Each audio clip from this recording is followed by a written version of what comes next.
एक बार की बात है, एक गांव में एक राजा रहा करता था और उस राजा का सबसे अच्छा मित्र उसका घोड़ा था। वह एक दिन उस राजा का घोड़ा बीमार हो गया और वह जमीन पर गिर गया। वह कुछ देर बाद राजा उसको देखने आया। उसे जमीन पर पड़ा देखकर जोर जोर से रोने लगा और वह कुछ देर रोने के बाद वह वहां से चला गया और एक डॉक्टर को अपने साथ लेकर आया और कहने लगा, अरे डॉक्टर भाई, यह घोड़ा मेरा सबसे अच्छा दोस्त है। अगर इसको कुछ हो गया तो इसके बगैर मैं नहीं जी पाऊंगा।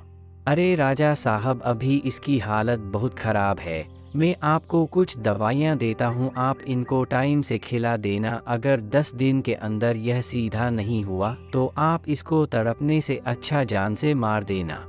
और इतना कहकर वे दोनों वहां से चले जाते हैं। तभी वहां खड़ा एक बकरा भी यह सब बातें सुन रहा था। तभी बकरा उसके पास आता है और कहता है, अरे भाई, अपनी जान क्यों जोखिम में डालते हो? खड़े हो जाओ, कम से कम बच तो जाओगे।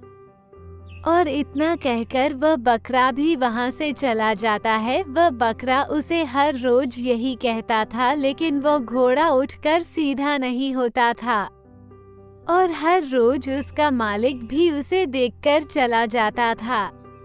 उस घोड़े को 10 दिन पूरे हो जाते हैं, लेकिन वो घोड़ा उठकर खड़ा नहीं होता है।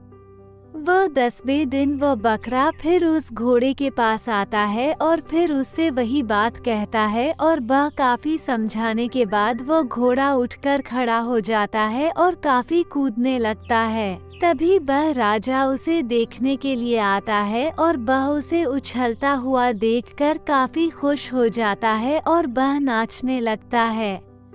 और तभी वो अपने सभी दोस्तों को बुलाता है और कहता है, आज तुम सभी की मेरी तरफ से बकरे की दावत है। तभी वो सभी खुश हो जाते हैं और वहां से चले जाते हैं। जब पास में खड़े उस बकरे ने यह बात सुनी तो वो उदास हो गया और कहने लगा कि अगर मैं इस घोड़े को उठने को ना कहता तो शायद आज बच जाता। तो देखा दोस्तों, जब भी सोचें अपने बारे में सोचें, अगर दूसरों के बारे में सोचोगे तो यही हाल होगा।